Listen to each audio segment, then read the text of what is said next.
PlayStation itself is actually a brand not many know. It's made up of 4 consoles at the moment, and the first console was brought in with the launch of the brand in December 1994. My personal favourite, of course, was the PlayStation 1 because of the old game Street Fighter EX plus Alpha.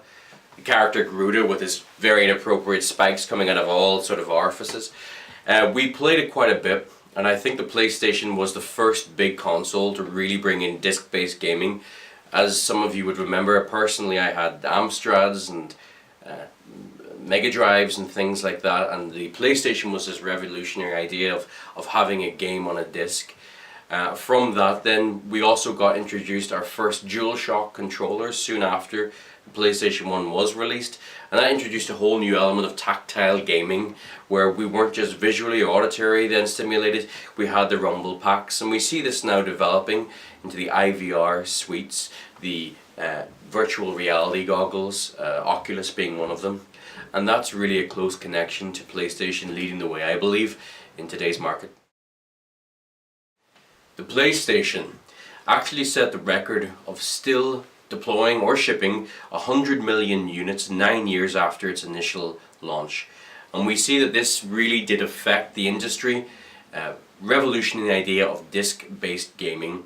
We see that with the emergence of things like the Dreamcast from Sega, the GameCube from Nintendo, and of course something we will look at in detail, the original Xbox from Microsoft. But PlayStation can hold the title of being the first to do it, and in my opinion, owning both the Dreamcast and GameCube, it did it well, and the console still holds up to date many years to come.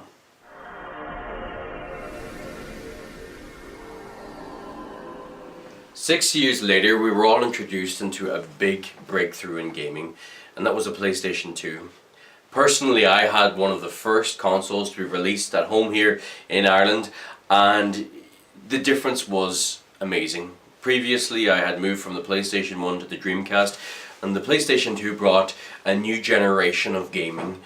The graphics were improved, the controllers now more streamlined, the DualShock capability increased to perform a better rumble pack experience for the users. The triggers were improved, all around a much better game.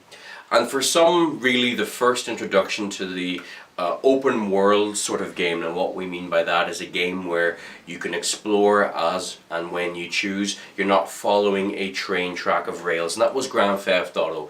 Now, previously launched before, Grand Theft Auto 1 and 2 were a top-down game, two-dimensional. The PlayStation 2 then, alongside, as we all know, GTA 3, really stepped this up. We saw with this gaming platform of open world a lot of other titles, and of course the Final Fantasy series was continued on, having a large following throughout the world. But the PlayStation 2 really set the benchmark, having sold 150 million units in 5 years, beating its predecessor to the point by 4 years, and it only stopped selling in 2013. So although launched in the year 2000, 13 years later, it was still being distributed around the world. What we also saw then is, with the PS2 being launched in the year 2000, 4 years later, the beginning of what we all know now as a trend of revamping an existing console, the introduction of the PlayStation Slim. Me personally, having both consoles, the PlayStation 2 original was a beast of a console. Whenever you tried to play a movie or DVD on it, you'd have to have the sound up to 50 just to hear yourself think. It was like an aircraft taking off and you were attached to the wing outside. The PlayStation 2 Slim solved a lot of these issues, but began a trend of revamping consoles and making you, the consumer, pay more, that, as we'll be seeing in just a moment, people were not happy about. The PlayStation 3 was a console to bring a lot of firsts into the industry and to create a long-lasting legacy for many gamers, and I'll talk about what I mean. First of all, what can't we say? The PlayStation 3 brought in a hard drive to equal PCs and laptops at the time. The wireless controller systems. Before, the PlayStation 2 tried to release an IVR controller with a sensor. You had to do a handstand to get it to work. It didn't work. So the PlayStation 3 had the wireless controllers. You could actually manipulate your console with your controller, switching it on and off and accessing menu systems. It had its own internal menu system. The PlayStation 2 did have, but the PS3 brought it up a notch with dashboards. And this leads me on to the first big thing that I believe happened with the PS3. Of course, Xbox had it before, but that's a separate note, is this idea of community-based gaming. So before this point, what we had is, and there's a debate to whether this is better or not, we had friends coming around. You had your local friend and you would bring a controller and play on the PS2, on the Xbox, the Dreamcast. You'd have a couple of people around. You'd hook up your TVs for the evening and play. The PS3 introduced then the ability to play online, and especially when we compare that with the Xbox 360, which was out a few years previous, free online play, which is something that I think shaped my reason for buying the console over the Xbox 360. I retired it mainly because I felt that Sony were offering me a chance to build a community and play with my friends and not charging me for the pleasure of it.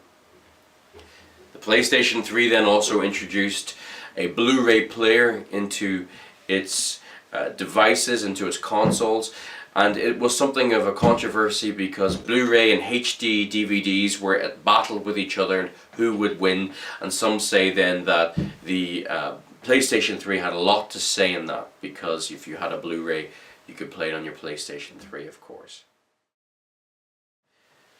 Again, as I said earlier, the trend became of a slimming down trend. The PlayStation 3 became the next target to be slimmed down, and at the time it was something that I believe irritated the community, and the reason for that is because the cost, mainly. You were forking out at the time £300 to £400 on a PlayStation 3 plus accessories, and it was only a matter of, I believe, 2 to 4 years later that the slim version came out, and you had to fork out another couple of £100 for a much sleeker looking console.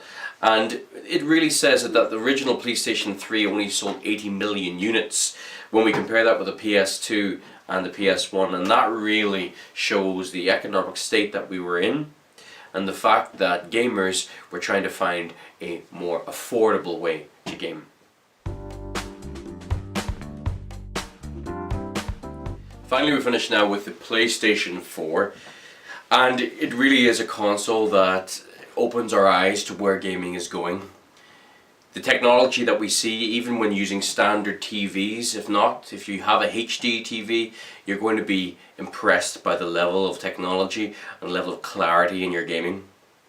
One of the big changes, of course, not taking into all the different elements, is the controller. Now we've stepped up yet again with having the controller with a touchpad, allowing you to open up menus, kill lists, all sorts of things in game. Also a built-in speaker, which adds another bit of realism and a sense that they're trying to bring the gamer closer to the game. And this really is reflected upon a few other bits and pieces as well. You have the camera in the playroom that enables your movements of the controller to affect the game environment.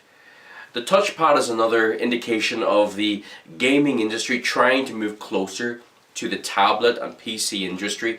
They're trying to innovate and change the way in which we interact with our games. And now the fact that gaming, especially with the PS4, enabling you to stream or record what you're playing and digitally impose that into someone's PC at home, to share that with a community now that's growing and growing, so much so that we have people who are actually having great careers as gamers. We see now that the gaming industry has to innovate. We have a market for both people who are happy to rather watch a game than play it. And that's something that, if we even ask ourselves 10 years ago, could we even say that would ever have happened? Who knows? But I'll leave you with this. PlayStation, has it revolutionized the market? I think it has. But I'll tell you this, I love myself a bit of George for me. Thank you.